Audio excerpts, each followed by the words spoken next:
Hello, barkanmu da sake saduwa a wannan sabon series na RS&GIS Hausa tutorials wanda SY ke gabatarwa. A yau za mu duba wance za mu kula da abin da ya shafi digitization na image ko map. Duka procedures ɗin guda ɗaya ne, kuma za mu fara da launching software ɗinmu kamar da aka saba, wato map software. Immediately bayan an yi launching, abin da ya kamata a yi shine kamar da muka bayani a baya, adding data. Idan kai clicking zai baka damar kai adding. Wannan kare ina so ne amfani da Google Earth image wanda muka yi georeferencing saboda mai amfani da shi wurin nuna da za ka yi creating shapefile, sannan ka yi digitizing, maybe ka fitar da titi, ka kuma yi digitizing shapes na gidaje haka da sauransu. Da farko bayan ka yi displaying image ɗinka, ka zo table of content ɗin za ka kula cewa ga shi nan georef TIFF file ne, it has been georeferenced.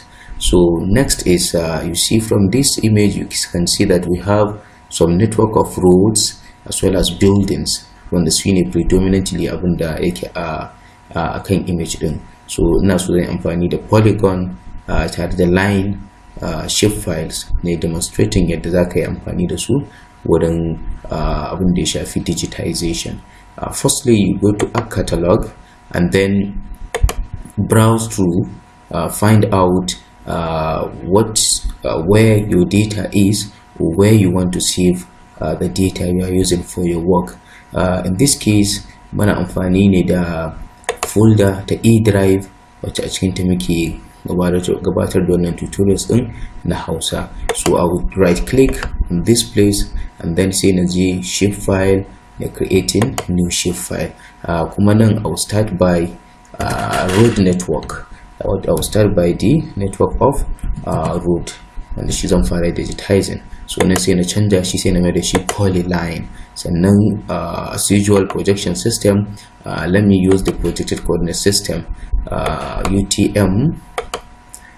You go down to WGS 1984, Northern Hemisphere, scroll down to zone 32, select it, and then sai ka danna OK. So after pressing OK, automatically it will give you the chance to create a new shapefile. So yanzu sai in zo editors tool, sai na enabling editing, saboda tools dina na nan gurin za su zama enable. In ka kula za ka ga cewa tools dina sun zama enable. So continue. Now by this, going to kan wannan zai ce mun I should create a future. Remember I wanted to create a linear future, wanda shine wannan road din gashi nan kuma ana is highlighted.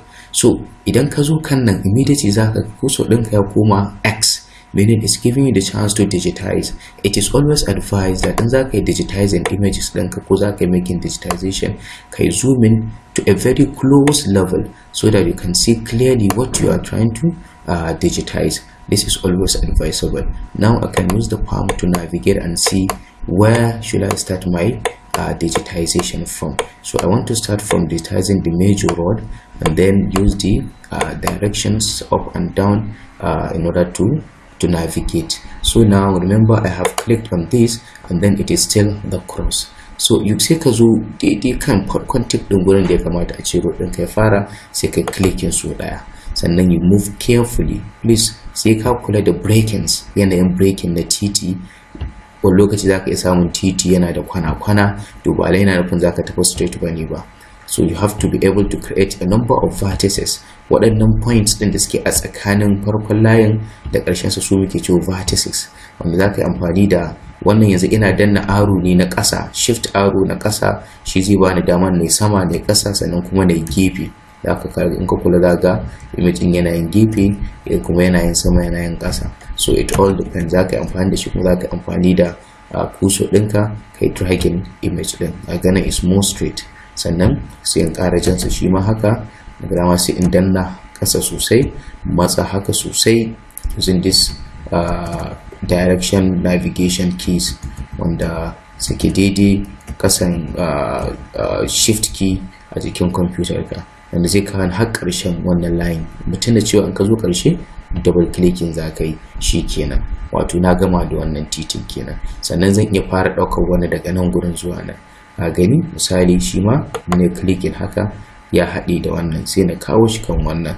Gashi nan already yana mun highlighting cewa ga inda suka haɗu, in na clicking a nan zan haɗa su kenan sai su zama sun zama guda ɗaya. Shi ma sai na double clicking shi kenan, na gama da wannan.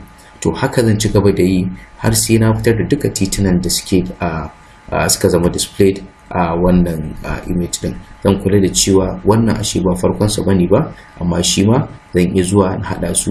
Misali daga nan gurin daidai inda ya bani wannan point din sai na clicking haka, sai na kawo shi hannan gurin inda ya tsaya. Idan na yi double clicking shi ma wannan yana tsayawa kansa, wanda daga baya zan iya zuwa ne selecting wannan da wannan sai ne margin din su, wanda zan yi shi daga baya. Sannan zan iya zuwa sai ne clicking a nan, sai in duba ina ne iya tsawon gurin da titin ya tafi. Misali ya dan karkace a nan, to sai na dan raba shi a nan, sai na zo ne clicking haka ne yi can sama. Shi ma sai na je har ƙarshe inda titin ya ƙare, wato sai na fitar da shi a nan gurin, wanda shi ne zai nuna min cewa ga iya tsawon titin. Wanda kuma mu sani cewa daga baya za ka iya zuwa kai auna tsawon titunan da ka fitar baki ɗaya. Na gani zuwa nan gurin da alama ƙarshen titin kenan, sannan kuma sai yi haka. To na zo nan sai ne double clicking shi ma na karkare shi a nan gurin, na tsinka shi a nan gurin. To haka dai misali ta wannan gefen shi ma zan iya zuwa in fitar da titin, zan iya ɗauka daga nan gurin daidai nan gurin mahaɗan nan. Idan na clicking sai na jawo shi har zuwa nan inda ya ƙare, shi ma sai ne double clicking, nan ma wani titin ne. Haka ma wannan gurin shi ma wani titi ne wanda daga nan gurin misali zan iya jansa sai in zo na haɗe shi da wannan gurin da suka haɗu. Shi ma haka, wato na fitar da wani titin anan.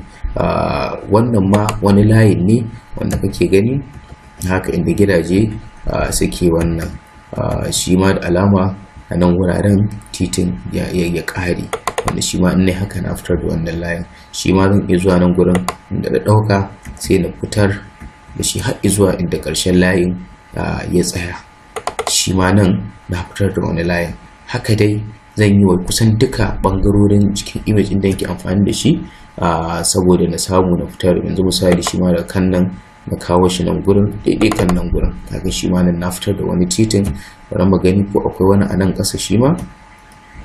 Idan akwai shi ma haka kamar daga nan gurin sai in kawo shi nan sai na fitar, sai na double clicking shi ma na fitar da shi.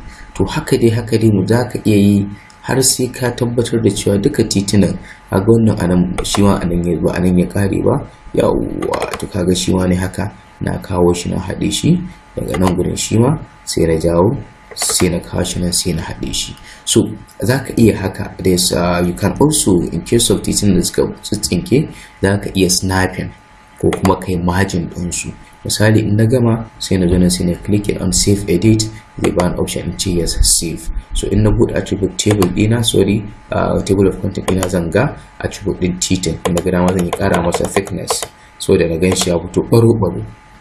Sannan kuma zan iya going back to data view, wato kun ga wannan shine a takaice titina na ga nan sun fito, wanda in na ga dama zan iya zuwa nan na canja masa kala, mai da shi wani kala nake so. Zama kamar haka misali, sai in mai da shi haka namba 5, wani abu mai kama da haka. So wannan shine line digitization. So the same thing applies to polygon digitization, wanda shi ma zan iya dawo kan wannan folder tawa, na right clicking, let's say na selecting this time around shape file, amma sai na saka polygon, sai in saka nan gurin, sai in saka houses.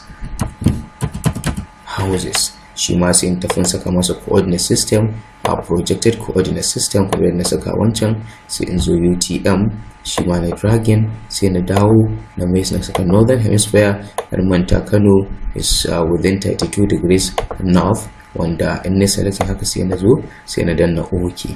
So by clicking on OK, shi ma automatically ya bani dama na zo da enabling editing, wato zai bani wani special reference ne.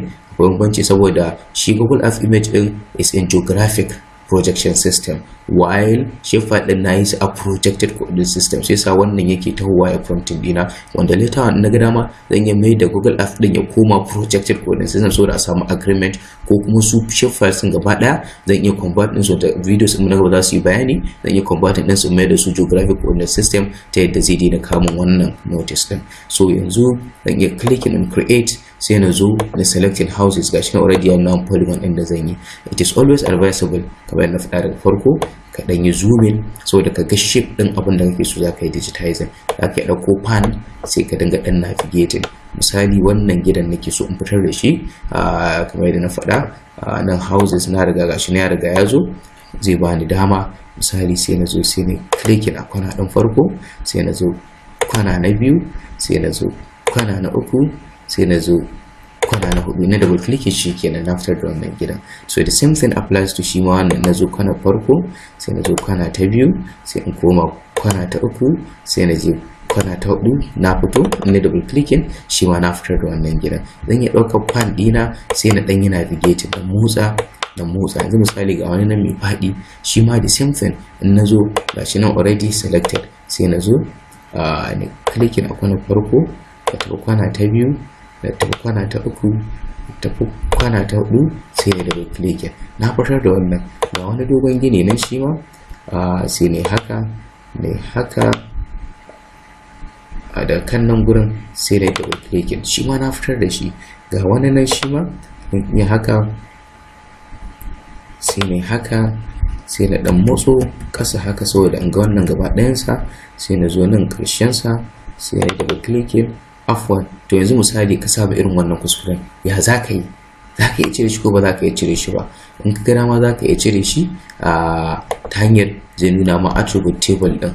Da haka for instance yanzu wannan me nake so zan yi, zan iya bude attribute table din abinda nake yi.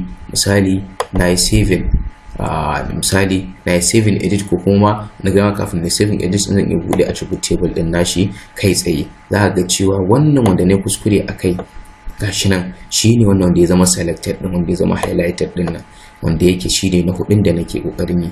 Wannan alama ita ce alama ta delete, wacce in bana son sa kawai in na clicking akai automatically zai tafi min da shi, shikenan na cire shi bana bukatar sa. To yanzu zan iya zuwa sai na sake fara shi daga farko, sai na zo na clicking nan, sai na zo sai ne haka, sai na zo na ƙara clicking nan, wato dai har ya fita gaba daya, sai na double clicking shi ma na fitar da shi. So wannan shine a takaice procedure din da zaka bi gaba daya ka fitar da gidajen baki daya, wanda ka gama shi ma sai ka zo ka danna stop editing, sai kai save and edit. Shi ma zaka iya zuwa table of content din da building din ka dan canja masa kaloli, maybe kwanuka ne, rufi ne na kwano kake so zama wani abu mai kama da haka, wanda yake da boda kamar misali haka, sai ka saka. So misali kaga yanzu idan ka koma data view, a takaice kaga kana da waɗannan gine-ginen waɗanda ka kawo, sannan kuma ga titina da ka ja, kuma za ka iya zuwa table of content ɗinka sai ka cire shi image ɗin. Kaga inda haka shikenan yanzu ka samar da network na titina na sharaɗa industrial estate da waɗansu daga cikin kamfanin da ke cikin estate ɗin. Wannan shine a takaice abin da ya shafi digitizing line da polygon shape files. Da fatan kun ji daɗin wannan bidiyo ɗin. Na gode, sai mun haɗa bidiyo na gaba. Kuna tare da kamar yadda aka saba SY kuma RS&GIS Hausa tutorial. Thank you very much.